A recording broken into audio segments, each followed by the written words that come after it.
Very recently, we spoke of some of our favorite embarrassing moments throughout E3 history, but as we all well know, there's been a great deal of excellent, memorable moments of awesomeness throughout that history as well. In this feature, we'll be picking 17 of our favorites, but as always, if there's anything we leave out, sound off in the comment section below. So, is your body ready? Sony's instructional video.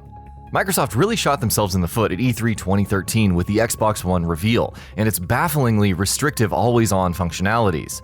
One of the side effects of those functionalities was the fact that the game sharing and by extension playing used games on the Xbox One promised to be a Herculean task. And at their own PS4-centric E3 show, Sony really went for Microsoft's jugular with a short but sweet instructional video on how game sharing for the PS4 works. Nostalgia overload. E3 2015 has gone down in history as one of the greatest of all time. More specifically, it was Sony's show that stole the, show. And that's because with their press event, they delivered a 1, 2, 3 punch of one unbelievable announcement after the other. The Last Guardian finally coming out with a specific release date announced after years in development hell. Then Final Fantasy VII Remake, an ambitious announcement that shook the industry, which they had also somehow managed to keep a secret. And that, of course, was followed immediately by the announcement for Shenmue 3, the conclusion to a cult favorite franchise that had gone on hiatus long ago.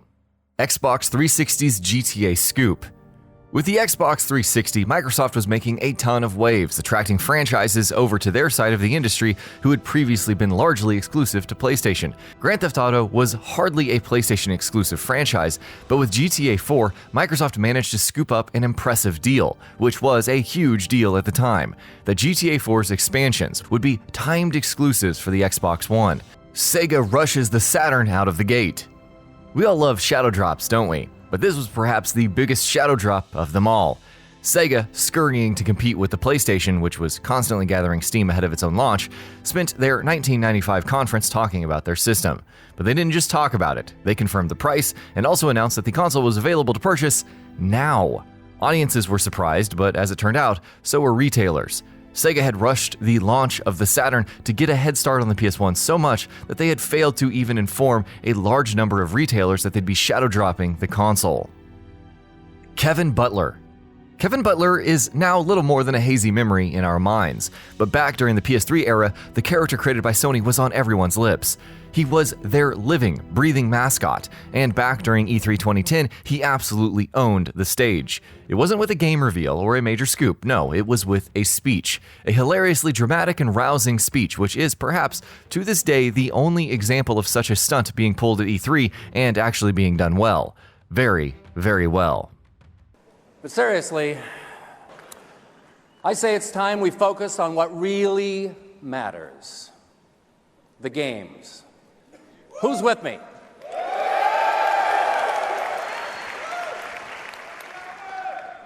See, I love gaming, okay? I love you too. I love walk-off homers and headshots. I love drifting a turn at 100 miles an hour. Gaming is having a ridiculously huge TV in a tiny one-room apartment.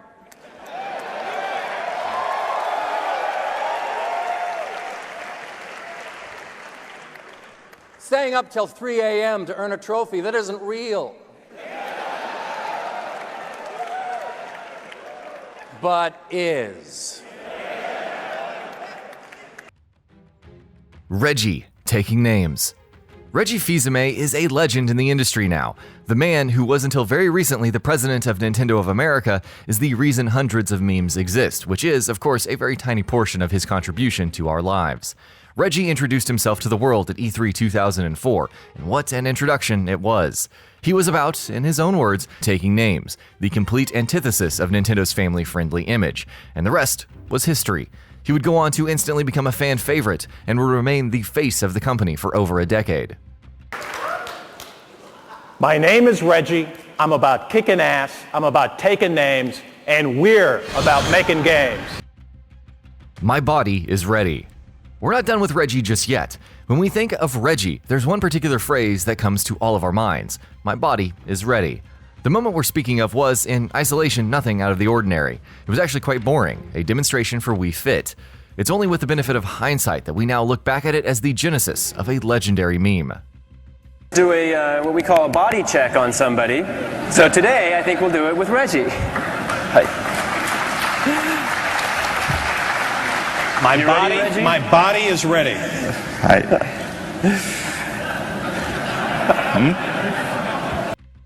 $2.99. We just spoke of Sega's E3 moment of rushed insanity and how it was largely in response to the growing threat of the PlayStation. Well, the PlayStation itself had an excellent E3 in 1995, one that helped it establish a gaming dynasty that is going strong to this day. It was an impressive showing all around, but what was even more impressive was the console's pricing, how cheap it was in comparison to the Saturn's $399, and most importantly, the way that it was announced. With a Sony exec walking to the podium and uttering just one small message before walking away again. $2.99.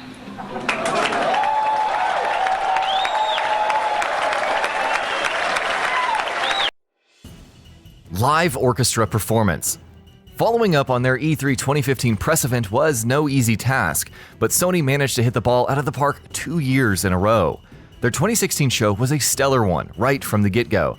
It began with an amazing live orchestra performance, with the anticipation building for what reveal that performance was leading up to. And when the reveal came, oh boy, what a reveal it was. God of War looking excellent. The game would go on to become game of the show for a great many people, and sure, the game itself was largely responsible for that. But the style and panache and sheer confidence that Sony presented the game with will forever remain etched in our memories. Portal 2 on PS3. Gabe Newell wasn't shy about expressing how much he hated the PS3 and its cell architecture. The Valve boss famously lambasted Sony's console in the process of developing it as a waste of everybody's time. Seeing Valve's next big game, Portal 2, being announced on stage at Sony's E3 conference then was a huge surprise. Man, remember when Valve used to actually make games?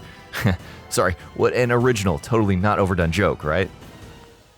I'd really like to thank everyone at Sony for their gracious hospitality and for not repeatedly punching me in the face. If I seem a little nervous, it's because Kevin Butler was introduced to me backstage as the VP of sharpening things. I'm very pleased to announce that we'll be bringing Portal 2 to the PlayStation 3.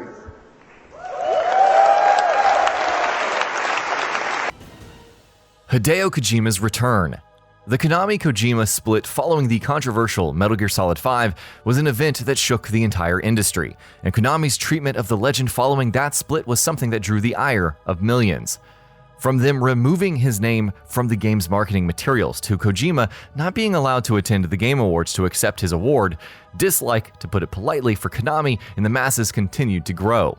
When Hideo Kojima returned to the stage and the public eye at Sony's 2016 E3 press event, it was a genuine feel-good moment for everyone watching. The fact that Kojima instantly also unveiled Death Stranding right then and there was even better. Hello everyone. I'm back.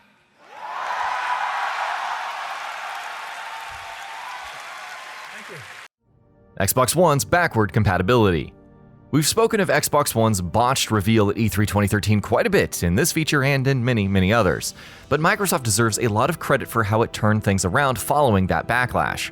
Sure, a lot of it was because of necessity, but not only did they completely walk back on the things that drew so much controversy during Xbox One's reveal, they also went a step further in that direction. At E3 2015, their announcement that the Xbox One would support full backward compatibility with the entire Xbox catalog, even when the PS4 was stubbornly refusing to do the same with its own back catalog, was something that proved to be an extremely popular one with millions. EA owns itself. EA have, over the years, made an art form out of how to do terrible E3 press conferences, which is why the announcement that they wouldn't be holding one this year came as such a relief. In 2018, that terribleness crescendoed. From their frustrating reveal of the revival of Command & Conquer as a mobile-only game, to their weird Anthem presentation that had next to no gameplay, to the expected but still annoying emphasis they put on their sports titles, to even the weird reveal of Star Wars Jedi Fallen Order, EA Play 2018 felt like a string of embarrassing moments. Sony owns itself. Of course, we can't speak of famously bad E3 press conferences without speaking of Sony's E3 2006 press event, a show that has gone down in history as yet another string of embarrassing moments. Kazurai's faux enthusiasm for Ridge Racer, the shockingly high price reveal for the PS3, the giant enemy crab. There's just so much in that show that we've made fun of millions of times over the years. It was an exceptionally bad conference, and we shall never see the likes of it again, or so we hope. Game is powered by Namco. It's Ridge Racer. Ridge Racer! Remember that one? 20 gigabyte PlayStation 3 will retail for $499 US and 549 Canadian dollars. Hop on its stomach and you attack its weak point for massive damage. Metal Gear Solid 2. The insane amount of hype surrounding Metal Gear Solid 2 is often cited as one of the reasons that the PS2 sold as much in its early years as it did. And the game's E3 2000 gameplay reveal is the genesis of all of that hype. Hideo Kojima has a knack for stunning people with his games, and Metal Gear Solid 2 was no different. The level of realism, authenticity, cinematics, and sheer polish that went on display throughout the entire show stunned one and all. To this day, there haven't been a lot of gameplay reveals at E3 that have managed to reach that same level of brilliance. Twilight Princess. Speaking of game reveals that shall forever be remembered as the greatest ever E3 moments, we doubt anything will ever come close to the massive eruption of cheers and enthusiasm that reverberated throughout the industry when Nintendo revealed The Legend of Zelda: Twilight Princess. After the decidedly more cheerful-looking and cel-shaded Wind Waker, Nintendo revealed the grim, realistic, dark Twilight Princess at E3 2004, and it was glorious. Shigeru Miyamoto walking onto stage with the Master Sword and the Hylian Shield was even more so. A look at next gen. E3 is always an exciting event, but it's at its peak when a new generation of consoles is around the corner. E3 2012 wasn't the year that we saw next generation hardware, but we did get a look at what software on that hardware would look like. Star Wars 1313 and Watch Dogs both impressed one and all with their respective reveals, and excited millions of people with their showings. Of course, Watch Dogs was a huge step down from its reveal in truth, and Star Wars 1313 would go on to be cancelled. But back when we first saw those games, and many others, we could not have been more excited for the next generation to finally roll around. And that about does it for this video. If you enjoyed what you watched and want to see more from GamingBolt, you can always hit that subscribe button and turn on the bell icon next to it. That way you will never miss any of our videos.